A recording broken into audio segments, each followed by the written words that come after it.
তোহাকে নিয়ে আয়, ওষুধ খাওয়াতে হবে যে। তে অবাক, কি হলো, তার আম্মু পোল্ট্রি খেলো কিভাবে? তে তোহাকে নিয়ে ডাইনিং এ গেল। তোমরা খাও, আমি ওর জন্য কিছু বানিয়ে আনি। এখানে আয়, আমি বানিয়েছি। তে এগিয়ে গেল। কি করেছো? ও অসুস্থ, তাই একটু সবজি দিয়ে কোনো রকম মশলা ছাড়াই খিচুড়ি করেছি। তে এটাই করবে ভাবছিল, তোহাকে নিয়ে বসে পড়লো। তে তোহাকে খাইয়ে দিচ্ছে। তাই ইয়ঞ্জন এগিয়ে গিয়ে তের মুখে খাবার ধরলেন। তে অবাক হয়ে তাকিয়ে থাকলো সেদিকে, তার আম্মু তার গালে খাবার দিচ্ছে। এটাকে বিশ্বাস করবে তে, নাকি স্বপ্ন? তের চোখ পানিতে টইটুম্বুর হয়ে উঠলো। খাবি না আমার হাতে? তে লোকমাটা গালে নিল। আয়ু, সুগা আর তের মাঝে বসেছিল। সুগার দিকে একটু এগিয়ে গিয়ে বলল, ভাইয়া দেখো কি চমৎকার দৃশ্য। তোহার মাম্মা তোহাকে খাইয়ে দিচ্ছে, আর তোহার মাম্মাকে তার আম্মু খাইয়ে দিচ্ছে। সুগা মাথা নিচু করে খাচ্ছিল। আয়ুর কথা শুনে সেদিকে দেখলো। অনেক বড় হয়ে গেছিস, তোরে মনে হয় বিয়ে দিতে হবে। এখানে আমার বিয়ের কথা কেন উঠছে? তোকে বিয়ে দিয়ে তারপর তুই তোর বাচ্চাকে খাওয়াবি, আর আমি আমার বাচ্চাকে। তোমার বাচ্চা এলো কই থেকে? ভাইয়া তুমি লুকিয়ে বিয়ে করেছো, কাউকে জানাওনি, আমাকেও বলনি। ছি ভাইয়া, এই আমি তোমার বোন। আল্লাহ গো, কই তুমি? শাকচুন্নি, আমি তোর কথা বলছি। আমি তোমার বাচ্চা ভাইয়া? তুই আমার প্রথম বাচ্চা, আমি তোর বাবা, আমি তোর মা। কিন্তু ভাইয়া, তুই তো বিনা টিকিটে মামা হয়ে গেল। তুই হতে চাস নাকি? তাহলে একটা মোটা পরিওয়ালা টাকলু বউ মারা লোক খুঁজি তোর জন্য, যার একটা বাচ্চা থাকবে। কেন ভাইয়া, লোক কেন? আর এমন মোটা বড়িওয়ালা কেন? জাঙ্কুক ভাইয়ের মতো হ্যান্ডসামও তো খুঁজতে পারো। সুগা কিছু বলে ওঠার আগেই তের ফোনটা বেজে উঠলো। সবার দৃষ্টি এখন তের উপর। জি বলুন। একটু দেরি হবে, একটু ওয়েট করুন, আসছি আমি। তোমাকে এই শিক্ষা দিয়েছি আমি? তে চুপ করে গেল, সুবিনের দিকে তাকিয়ে থাকলো। সবার চোখ এখন সুবিনের উপর। মান সম্মান নষ্ট করার ধান্দায় আছে দেখছি। আল্লাহ গো, আব্বু এখন কি মনে করছে? আমি বয়ফ্রেন্ডের লগে আলগা পেরিত করছি। বাড়ির ভেতরে ডাকো। তে অবাক হয়ে তাকালো তার আব্বুর দিকে। সুগা যাও, বাড়ির ভেতরে নিয়ে আসো। সুগা খাওয়া শেষ, তাই হাত ধুয়ে বাড়ির বাইরে চলে যায়। জাঙ্কুককে নিয়ে বাড়ির ভেতরে ঢুকে। জাঙ্কুক ভেতরে ঢুকে দেখলো সবাই ডাইনিং এ বসে আছে। সুবিন, ইয়ঞ্চুন, জেহপ উঠে দাঁড়ালো। আসো বাবা, আপনারা বসুন, তুমিও বসো। সুগা জাঙ্কুককে একটা চেয়ারে গিয়ে দিল। জাঙ্কুক তাকালো তের দিকে, যে কিনা এখন মন দিয়ে তোয়াকে খাওয়াচ্ছে এবং নিজে খাচ্ছে। জাঙ্কুকের এই দৃশ্যটা চোখে লাগলো। তার মেয়েকে খাইয়ে দিচ্ছে তার মাম্মা, আর তার মেয়ের মাম্মাকে খাইয়ে দিচ্ছে তার আম্মু। জাঙ্কুককে নাস্তা দিল নানসি। এসবের কি দরকার ছিল? এইটুকু তো বাবা। জাঙ্কুক আর কিছু বললো না। তোমার নাম কি বাবা? Jeon Jungkook. তোমরা বাড়িতে কয়জন থাকো? মা, বাবা, বোন, আমি আর আমার মেয়ে। আর কেউ নেই? ছোট ভাই কোরিয়াতে থাকে। জাঙ্কুক ভাইয়া, তাহলে তোমার ছোট ভাই বিটিএস কে দেখতে পাই। বিটিএস কি? হাই হাই, বিটিএস মানে জানো না? বিটিএস একটা কেপপ ব্যান্ড। ওই গ্রুপে 7 জন ছেলে আছে। উফ, কি দারুণ দেখতে, যতবার দেখি ততবার ফিদা হয়ে যায়। বনু, তোর এই ননস্টপ মুখটা দয়া করে বন্ধ দে।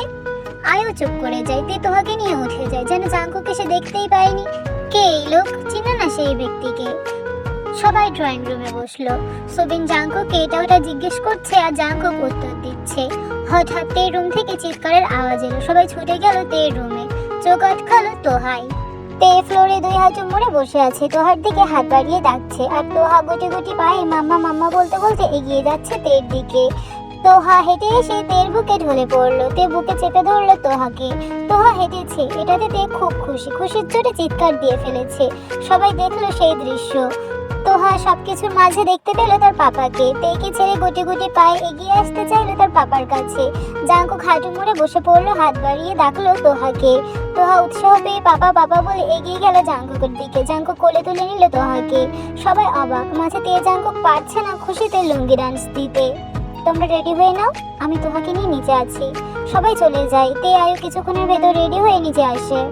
ওরা সবাইকে বিদায় জানিয়ে বেরিয়ে যাবে, এমন সময় সুগা বেরিয়ে এলো। জেকে ওয়েট, আমি যাব।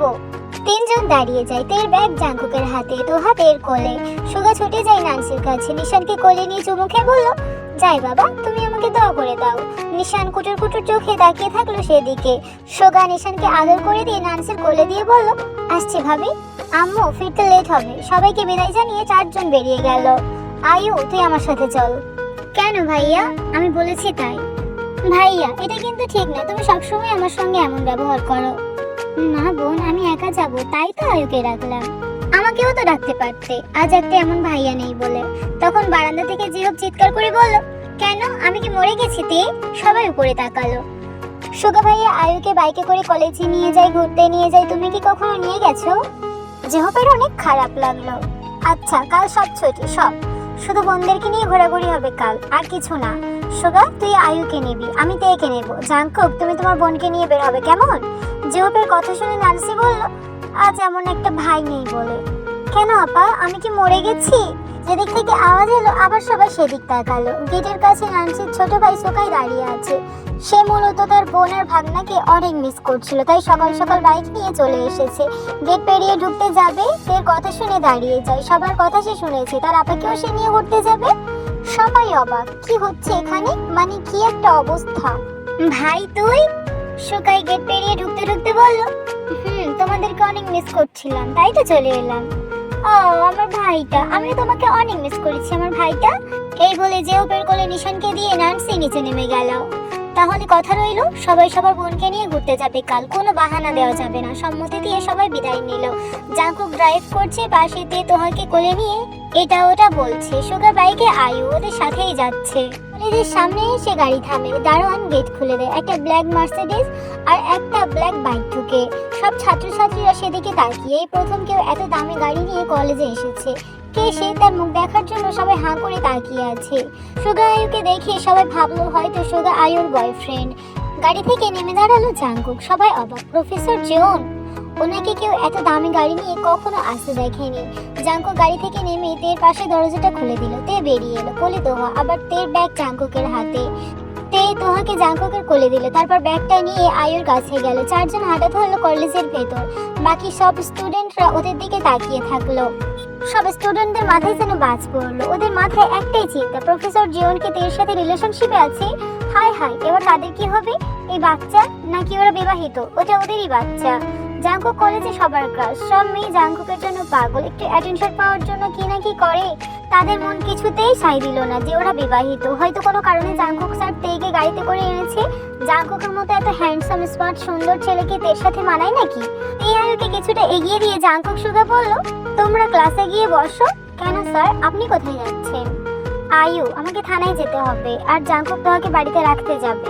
উফ আয়ু, তুই চুপ কর না। ঠিক আছে ভাইয়া। জাঙ্কুক সুগা ওদের থেকে কিছুটা দূরে চলে যায়। তে আয়ুও হাঁটছে। হুট করে আয়ু বলে উঠলো, তে দাঁড়া। তে দাঁড়িয়ে যায়। আয়ু দোতলা থেকে চিৎকার দেয়, ভাইয়া। ওরা সবে গাড়ির কাছে পৌঁছেছে। ভাইয়া। সুগা দাঁড়িয়ে যায়, দোতলাতে তাকিয়ে একটু এগিয়ে এসে বলে, কি হয়েছে, কিছু লাগবে? আইসক্রিম খাবো। শুধুই আইসক্রিম, আর কিছু না? Chocolate chips ice cream. ক্লাসে যা, আমি আসছি। ওকে। সুগা চলে যায়, সাথে জাঙ্কুক। কিছু স্টুডেন্ট শান্ত হয় না, আয়ুর ভাইয়া হয় ছেলেটা। আয়ুর উপর যেসব ছেলেরা ক্রাশ খেয়ে বসেছিল তাদের কিডনি অ্যাটাক হতে হতে বেঁচে গেছে। ছেলে মেয়ে সবার অবস্থা নাজেহাল ছিল ওদেরকে দেখে। ছেলেরা নাজেহাল ছিল তে আয়ুর বিএফ আছে এটা ভেবে, আর মেয়েরা নাজেহাল ছিল জাঙ্কুককে নিয়ে। এখন তো কিছু মেয়ে সুগার উপরে ক্রাশ হয়ে গেছে। ক্লাসে বসে আছে তে আয়ু, হঠাৎ রুমে সুগা এলো। ওদের সামনে খাবারগুলো রেখে বলল, এতে হবে নাকি আরো লাগবে? ভাইয়া, এত চকলেট চিপস। খেয়ে শেষ করবে দুইজন। বাড়ি যাওয়ার পথে যেন আবার কিনে দিতে বলিস। মানে? বাড়ি ফেরার সময় আবার বলি, ভাইয়া খাবার খাবো। যদি না বলেছিস, আগের খাবারগুলো যদি বলেছিস আছে, দুইটারে আমি থাপড়ে উগান্ডা পাঠাবো। সুগা চলে যায়। তে আয়ু অবাক হয়ে সেদিকে তাকিয়ে থাকলো। তুই শেষ করবি সব? আমার একার জন্য কি দিয়ে গেছে নাকি? তোকেও তো খেতে বলেছে। তে অনেক ভেবেচিন্তে ওর ক্লাসমেটদের শেয়ার করলো। এবার যা আছে তে আয়ু মিলে খেতে পারবে। উফ তে, তোর মাথায় কেন এত বুদ্ধি বলতো? আজ থেকে আমি তোর বালিশে মাথা দিয়ে ঘুমাবো। কেন? তোর বুদ্ধিগুলো আমি পাবো তাই। এমন করে কেটে যায় কয়েকটা মাস। তেদের এক্সাম চলছে, প্রথম বর্ষের ফাইনাল পরীক্ষা। তে আয়ু দুইজন সারাক্ষণ বাড়িতে বইয়ে মুখ গুজে বসে থাকে। ইয়নজুনকে খাইয়ে দিয়ে আসে সময় করে। আজকে লাস্ট এক্সাম। তে আয়ু আলাদা ক্লাসে পড়েছে। এক্সাম শেষে তে আয়ু দুইজন বাইরে বের হলো। গেটের বাইরে আসতে দেখলো লাইন দিয়ে 4টা বাইক দাঁড় করানো আছে, 2টা ব্লু 2টা ব্ল্যাক। ভাইয়া তোমরা? সবাই এমন করে দাঁড়ায় আছো কেন, কি হয়েছে? আমি বলছি ননদিনী, আগেরবার তোমরা পরীক্ষার প্রস্তুতি নেবে বলে না করে দিলে, তাই তোমাদের পরীক্ষা শেষে তোমার ভাইয়া করতে নিয়ে যাবে বলে ঠিক করেছে। কেমন হয়েছে এক্সাম? অনেক ভালো, আর আমি জানি তেও অনেক ভালো এক্সাম দিচ্ছে। সত্যিতে? ভাইয়া। গুড, এবার উঠ, ঘুরতে যাব। আয়ু সুগার বাইকে উঠে বসলো। তেজে ওপেন, সুগারের বাইকে নানসি বসে আছে, জাঙ্কুকের বাইকে জিমিন। দুপুর 2টায় এক্সাম শেষ করে বের হয়েছে, সারা বিকাল ঘুরলো, খাওয়া দাওয়া করলো, সন্ধ্যায় বাড়ি ফিরলো। কেটে যায় কয়েকটা মাস। তে আয়ু এখন ইন্টার সেকেন্ড ইয়ারের ছাত্রী। তে জাঙ্কুকের জীবন তেমনই আছে। এবার যদি কিছু থেকে থাকে তাদের মনে, আমি কিছুই জানি না। তোহা জেদ করলে জাঙ্কুক তোহাকে তের কাছে রেখে যায়। মাঝে মাঝে তে মেসেজ করে বলে তোহাকে দিয়ে যান, মিস করছি। এমন করেই দিন কাটছে। বিকালে তে আয়ু বসেছিল ছাদে। এমন সময় নিশানকে কোলে নিয়ে নানসি এলো। তিনজন বসে গল্প করছিল। এমন সময় নানসি বলে উঠলো, আয়ু তুমি কি জানো? কি ভাবি? বাড়িতে একজনের বিয়ে হতে চলেছে। হ্যাঁ, কার ভাবি? তে তাকিয়ে থাকলো নানসির দিকে। আমার গো তে রানী, কি বলো ভাবি, বিয়ে খাবো? গো, কাল দেখতে আসছে ভাবি, বিয়ে হয়ে যাচ্ছে না আমার। ও আচ্ছা, তাই তো। সে যাই হোক, বিয়ে তো খাবো, এই অনেক। মিস্টার সুবিন আগেই তেকে এই কথা বলে রেখেছে। তে বলেছে ছেলে ভালো হলে, তোমাদের পছন্দ হলে আমি আর কি বলবো, কিন্তু আমার পড়াশোনা করতে দিতে হবে। পরদিন সকাল সকাল ইয়নজুন তে আয়ুকে টেনে ঘুম থেকে তুলে ওয়াশরুমে পাঠিয়েছে। ফ্রেশ হয়ে নিচে এসে তে আয়ু অবাক, শুধুমাত্র দেখতে আসে এত আয়োজন কেন? তে আয়ুকে নিচে আসতে দেখে ইয়নজুন তাড়াতাড়ি ডেকে নাস্তা করাতে বসালেন। বাড়িতে আজ প্রচন্ড আয়োজন, মানুষজনের যাতায়াত, একটু একটু বাড়িতেও সাজানো হচ্ছে। তেদের তেমন কোনো আত্মীয় নেই, শুধু সুবিনের কিছু বন্ধু, তার পরিবার, জেহবের কিছু বন্ধু, তার পরিবার, নানসির বাবার বাড়ির লোক ছাড়া আর কেউ নেই। নাস্তা করে শেষ করে ইয়নজুন গোসলে পাঠিয়েছে তে আয়ুকে। আয়ু গোসল করে বের হওয়ার পর তে গোসল করে বেরিয়ে দেখে ইয়নজুন শাড়ি এনে বসে আছেন।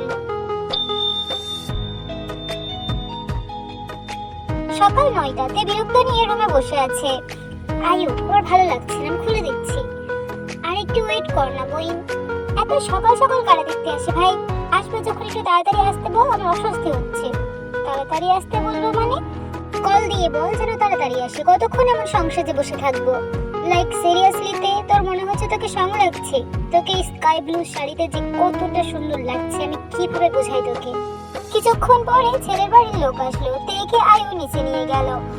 তে মাথা নিচু করে নেমেছে, তাই কে বা কারা এসেছে তার চোখে পড়েনি। মাথা নিচু করে বসে আছে তে। দেখো মা, তোমার বিষয়ে আমাদের জানার কিছু নেই। তুমি রাজি থাকলে আজকে বিয়ে দিয়ে নিয়ে যাব। তে অবাক হলো, কিন্তু মাথা তুললো না। হঠাৎ একটা পরিচিত আওয়াজ পেয়ে মাথা তুলে দেখলো তোহা তার পায়ের কাছে এসে মাম্মা মাম্মা করছে, আর অবাক হয়ে তার মুখের দিকে তাকিয়ে আছে। তোহাকে দেখে তে অবাক হলো, হাত বাড়িয়ে কোলে নিয়ে মাথা তুলে সবার দিকে দেখলো। আঙ্কেল আন্টি আপনারা? তুমি কি অন্য কাউকে আশা করেছিলে? আমি তো কাউকে আশা করিনি। না মানে তেমন কিছু না। জাঙ্কুক বসে আছে, তবে সে এখন জেহবের সঙ্গে কথা বলতে মহাব্যস্ত। জাঙ্কুক চুপ করে বসেছিল। জেহব এগিয়ে এসে জাঙ্কুকের সঙ্গে কথা বলছে, জাঙ্কুকের অস্বস্তিটা কাটানোর জন্য। আয়ু নিশানকে কোলে নিয়ে তের মাথার কাছে দাঁড়িয়ে আছে। তের একপাশে ইয়নজুন বসেছে, একপাশে সুবিন। জাঙ্কুক, জিমিন, জিন, আরেম সবাই বসেছে তের সামনে। তুমি কি বলছো? তোমার সবকিছুতেই আমরা সম্মান করি, তুমি যা বলবে তাই হবে। তে চুপ করে বসে আছে। কি বলবে সে? আয়ু জানে তে সুযোগ পেলে না বলে উঠে পালাবে। ইয়নজুন তের দিকে এগিয়ে এসে বলল, সময় নেই, ভাব, তোর কিছু জিজ্ঞাসা করার থাকলে কর, কিন্তু না করবি না। আম্মু, তোমরা কি শুরু করেছো আমার সাথে? ওনাদের ধর্ম আলাদা, তুই ভালো করে দেখ ওনাদের দিকে। তে মাথা তুলে তাকিয়ে সবাইকে দেখলো, চোখ আটকালো জিনকে দেখে। ওনার মাথায় সিঁদুর কই? শাখা পলা কিছুই নেই, শাড়ি পরে আছে, সাথে ওড়নাও নিয়ে আছে। কি হলো বিষয়টা? তে চুপ করে বসে আছে। সবাই উত্তরের আশায় তের দিকে তাকিয়ে আছে। বাবা, আমি তের সাথে আলাদাভাবে কথা বলতে চাই। আরবের এখন তাই মনে হলো, ওদের একান্তই কথা বলতে দেওয়া উচিত। আমি বলছিলাম কি তে মা, তুমি জাঙ্কুকের সঙ্গে আলাদাভাবে কথা বলো। কি বলেন সুবিন সাহেব? হ্যাঁ তে, তুমি জাঙ্কুককে নিয়ে তোমার রুমে যাও। আব্বু, আজকে কি সবার মাথার তার ছিঁড়ে গেছে? আল্লাহ গো, কই তুমি? তে যা। তে বিরক্ত নিয়ে উঠে দাঁড়ালো। আসুন। তে হাতে ধরলো। দি ভাই, নদীকে আমার কাছে দিয়ে যাও। তে দাঁড়ালো। না জিমিন, আমি ঠিক আছি, ও আমার কাছেই থাক। তে চলে গেল, সাথে জাঙ্কুক। জাঙ্কুক রুমে ঢুকে আয়েশ করে বেডে বসলো। কি শুরু করেছেন আপনি? আমি কি শুরু করব? আপনি কেন বুঝতেছেন না? আমি আপনাকে বিয়ে করতে পারবো না। সমস্যাটা কি সেটা বলো। কিসের সমস্যা তোমার? আমি আমার প্রফেসর। তাতে সমস্যা কোথায়? এতে যদি তোমার সমস্যা থেকে থাকে তাহলে আমি রিটায়ার করছি। এমনিতেও আমি শখ করে প্রফেসর হয়েছি। আপনি আমার থেকে অনেক বড়। তোমার থেকে বড় হতে পারি, তবে বড় না। আমি আপনাকে কখনো ভালোবাসতে পারবো না। তোমাকে ভালোবাসতে হবে না। আমার ভালোবাসা 7টা জানুর সুখে শান্তিতে সংসার করার ক্ষমতা রাখে। আমি আমার ধর্ম ত্যাগ করতে পারবো না। আমি কি বলেছি তুমি তোমার ধর্ম ত্যাগ করো? দুজনের কথার মাঝে বেচারা তোহার ঘাড় যন্ত্রণা করতে শুরু হয়েছে, একবার এর মুখের দিকে একবার ওর মুখের দিকে তাকাতে তাকাতে। তাহলে আপনি বলতে চাইছেন আমি আমার ধর্ম পালন করব আর আপনি আপনার ধর্ম পালন করবেন? তাহলেও আমি রাজি না। তোমার ধর্ম আমার ধর্ম কি আলাদা? মানে তোমার ধর্ম ইসলাম, আমার ধর্ম ইসলাম। মানে আপনি ধর্ম ত্যাগ করেছেন? শুধু আমি একা নই, সবাই। কিন্তু কেন? দুইজনে তর্কাতর্কির মাঝে তোহা বিরক্ত হয়ে আ করে চিৎকার দিল। দুইজনে থেমে যায়। ছোট্ট তোহা তুতলে বলে ওঠে, থামো তোমরা, বিয়ে নিয়ে কেউ আমার মারামারি করে। আম্মু তুমি বলো মাম্মা হিসেবে কাকে লাগবে? তোহাতের গাল ধরে বলে, এটাই তো আমার মাম্মা। কিন্তু পাপা ও তো তোমার মাম্মা হতে চায় না। মাম্মা যদি আমার তেরে মাম্মাতেই লাগবে। উনি যদি আমার মাম্মা না হতে চায় তাইলে তুমি আমাকে অন্য মাম্মা এনে দাও পাপা।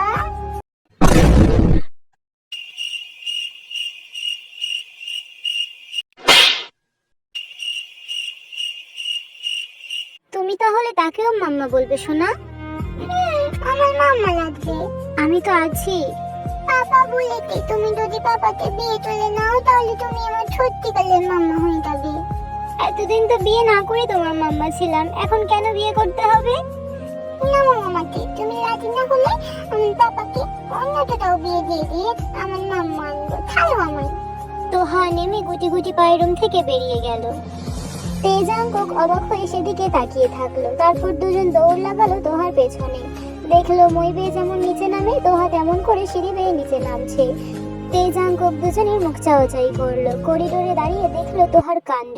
নেমে গিয়ে সবার সামনে দাঁড়িয়ে বলল, সবাই আলহামদুলিল্লাহ বলো। কেন দাদু ভাই? মাম্মা পাপা খাবার লাগে। ওরা বলেছে ওরা রাজি না হলে আমি আমার পাপাকে অন্য মেয়ের সাথে বিয়ে দেবো। এখন ওরা খাবার লাগে, বিয়ে দাও দুইজনের। তেই কপাল চাপড়ালো। এ কোন বাবা মেয়ের পাল্লায় পড়েছে সে? হঠাৎ করে কলিং বেলটা বেজে উঠলো। আয়ু গিয়ে দরজা খুললো। কাকে দরকার? এটা কি মিস্টার কিমের বাড়ি? জি। ও তাহলে আমি ঠিক জায়গাতে এসেছি। এই বলে ছেলেটা বাড়িতে ঢুকে পড়লো। আরে আরে আশ্চর্য তো, কে আপনি? পাগল হলেন নাকি? ছেলেটা কিছু না বলে আর মেয়ের পাশে গিয়ে বসলো। এটা আমার ছোট ছেলে, কাল সন্ধ্যায় কোরিয়া থেকে ফিরেছে। ও কেমন আছো বাবা? জি আঙ্কেল ভালো আছি, আপনারা? হ্যাঁ বাবা ভালো আছি। রাত 11টা বেজে 58 জাংকক রুমে প্রবেশ করলো। বেডের দিকে তাকিয়ে মাথা চাপড়ালো। এই রাতে মেয়েরা তার স্বামীর জন্য অপেক্ষা করে, আর এই মেয়ে কিনা ফ্রেশ হয়ে ড্রেস চেঞ্জ করে তোহাকে জড়িয়ে ঘুমাচ্ছে। জাংকক এগিয়ে যায় তের কাছে, আবার কিছু একটা মনে করে ওয়াশরুমের দিকে চলে গেল। ফ্রেশ হয়ে এসে তেকে ডাকলো, তে উঠো। তের সবে চোখটা লেগে গিয়েছিল। জাংকুকের ডাকে ঘুমে ব্যাঘাত ঘটায়। তেতে উঠে বলল, কি সমস্যা? ঘুম পাচ্ছে তো ঘুমান, আমি কি আপনাকে ঘুমাতে দেবো না বলে ধরে বসে আছি? ওটা করলে তো খুশি হতাম। কি? কিছু না, কোথায় শুভ? এত বড় বেডে আমি ওপারে এত বড় একটা জায়গা রেখেছি, তারপরেও বলছেন কোথায় শুবেন? আমি এই বেডে শুভ? এখানে শোবার না ইচ্ছে থাকলে ওয়াশরুমে চলে যান, ফাঁকা আছে। বাঁকা কথা ছাড়া কিছুই জানো না, ঘুমান, আমাকেও ঘুমাতে দিন। এই বলে তে চোখ বন্ধ করলো। জাংকুক বেচারা গিয়ে বেডের এক্ষুনি শুয়ে পড়লো। কি ভাগ্য তার, এত কষ্ট করে কাঠখড় পরিয়ে বিয়ে করেছি, বউ তার মাঝে মেয়েকে রেখে দিয়েছি, তাতেও হয়নি, আবার বালিশ রেখে জাংকুকের শোবার জায়গা করেছি। আজকে 12 জুলাই, আজকে একজনের জন্মদিন। নামটা ছিল কিম জেবা। তো পাখি তোমাকেই বলছি happy birthday, many many happy returns of the day. God bless you. ভালো থেকো, সুস্থ থেকো, দোয়া করি আজকের দিনটা তোমার অনেক ভালো যাক। আর তোমাকে অনেক অনেক ধন্যবাদ আমার পাশে থাকার জন্য, আমাকে সাপোর্ট করার জন্য।